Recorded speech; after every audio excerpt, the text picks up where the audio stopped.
Hello, everybody, and welcome to the episode 42 of Relax, si Lord ng mga Santo ang bahala sa atin.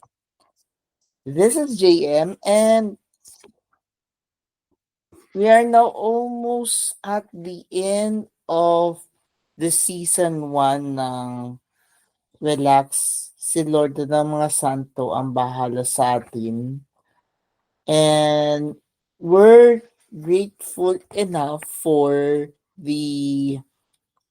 all of you who supported us simula nung unang episode natin, which was last January 12 hanggang sa episode na to.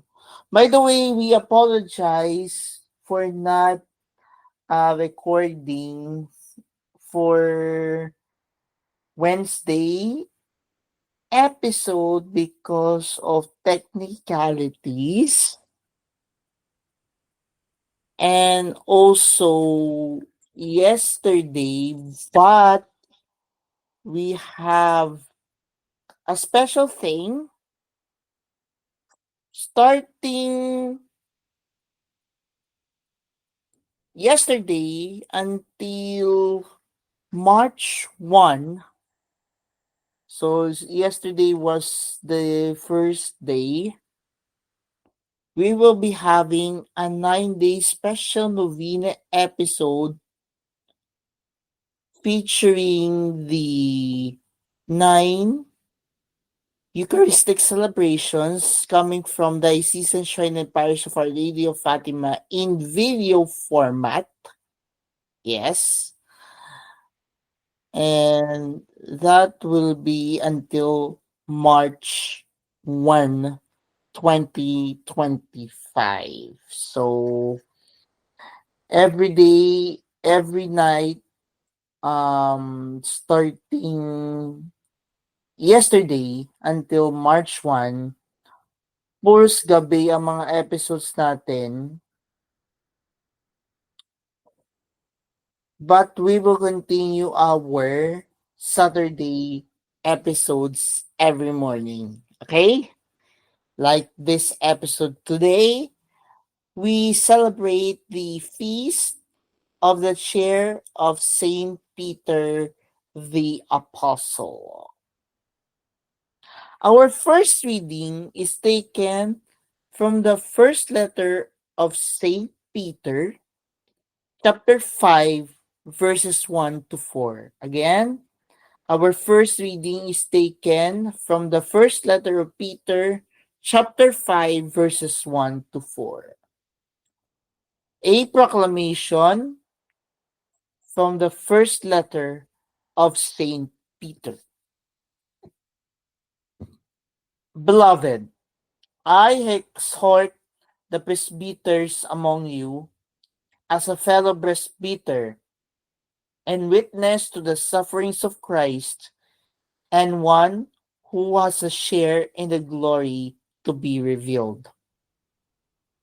Tend the flock of God in your midst, overseeing not by constraint, but willingly as God would have it, not for shameful profit, but eagerly. Do not lord it over those assigned to you, but be examples to the flock. And when the chief shepherd is revealed, you will receive the unfading crown of glory. The word of the Lord. Thanks be to God. Our response to the responsorial psalm will be, the Lord is my shepherd, there is nothing I shall want. Please repeat, the Lord is my shepherd, there is nothing I shall want. The Lord is my shepherd, I shall not want. In verdant pastures he gives me repose. Beside restful waters he leads me. He refreshes my soul. Response, the Lord is my shepherd, there is nothing I shall want. Even though I walk in the dark valley, I fear no evil, for you are at my side, your rod and your staff that give me courage. Response: The Lord is my shepherd, there is nothing I shall want. You spread the table before me in the sight of my foes. You anoint my head with oil, my cup overflows. Response: The Lord is my shepherd, there is nothing I shall want. Only goodness and kindness follow me all the days of my life, and I shall dwell in the house of the Lord for years to come. Response: The Lord is my shepherd, there is nothing I shall want. Alleluia, alleluia. You are Peter, and upon this rock I will build my church. The gates of the netherworld shall not prevail against it. Alleluia, alleluia. Our gospel for today is taken from the Gospel of St. Matthew, chapter 16, verses 15 to 19. Again, our gospel for today on the feast of the share of St. Paul the Apostle is taken from the Gospel of St. Matthew, chapter 16, verses 13 to 19 rather, sorry. Chapter 16, verses 13 to 19. A proclamation from the Holy Gospel according to St. Matthew. Glory to you, O Lord. When Jesus went into the region of Caesarea Philippi, he asked his disciples, "Who do people say that the Son of Man is?" They replied, "Some say John the Baptist, others Elijah, still others Jeremiah or one of the prophets." He said to them, "But who do you say that I am?" Simon Peter said in reply, "You are the Christ, the Son of the living God." Jesus said to him in reply, "Blessed are you, Simon, son of Jonah, for flesh and blood does not reveal this to you, but my heavenly Father, And so I say to you, you are Peter, and upon this rock I will build my church, and the gates of the netherworld shall not prevail against it. I will give you the keys to the kingdom of heaven. Whatever you bind on earth shall be bound in heaven, and whatever you loose on earth shall be loose in heaven." My dear friends, my fellow relaxers, my fellow Catholics, this is the good news of our salvation. Praise to you, Lord Jesus Christ. Now let's listen to the reflection on the feast of the chair of Saint Peter the Apostle.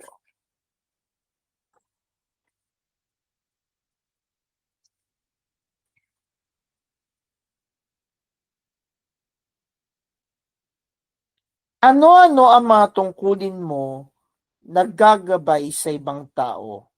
Paano mo ito ginagampanan? Ikaw si Pedro, at sa batong ito ang aking itatayo ang aking iglesia, at hindi ito madadaig na kapangyarihan ng kamatayan. Bakit si Pedro ang tinalaga ni Jesus? Nagpayak si Jesus na si Pedro ay bato o Petra sa Griego, at sa ibabaw ng kanyang pananampalataya, itatayo niya ang kanyang iglesia. Ang pagtatalaga kay Pedro bilang leader ay nagpapakita ng kahalagahan ng pananampalataya at pagiging matibay sa pagtupad sa misyon ng simbahan. Sa araw na ito, ipagdasal natin ang lahat ng mga pari, lalo na si Santo Papa Francisco. Let us pray. In the name of the Father, and of the Son, and of the Holy Spirit. Amen. Mary, open my heart to trust in Jesus' guidance of the Church through the Pope. Amen. Saint Peter, pray for us. In the name of the Father, and of the Son, and of the Holy Spirit. Amen. We thank you again for joining us in the episode 42 of Relax. Si Lord at mga santo ang bahala sa atin. And again, we remind you that that we have started our 9-day novena in leading to the Episcopal coronation of Our Lady of the Diocesan Shrine of Our Lady of Fatima for Duha in preparation for her Episcopal coronation. Thus, our episodes will be in video format every 6 p.m. from yesterday, Feb 21, 2025, up until March 1, 2025. So, mamimiss niyo yung boses ko hanggang March 1, and our March 2 episode, which is the Episcopal coronation, will be a very special, highly anticipated episode, and that will be also in a video format, and the episode will be uploaded at exactly 7 p.m. So our regular episode will resume, na mapapagyan nyo ulit yung aking boses, will be on March 3 in towards to the second season of Relax.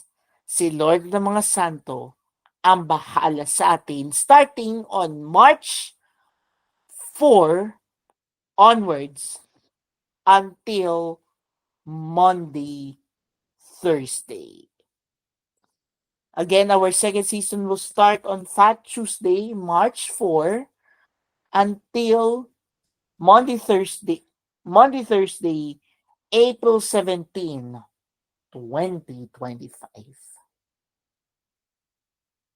This is JM reminding you to pray for the priests, especially Pope Francis, and let us pray for his health to recover.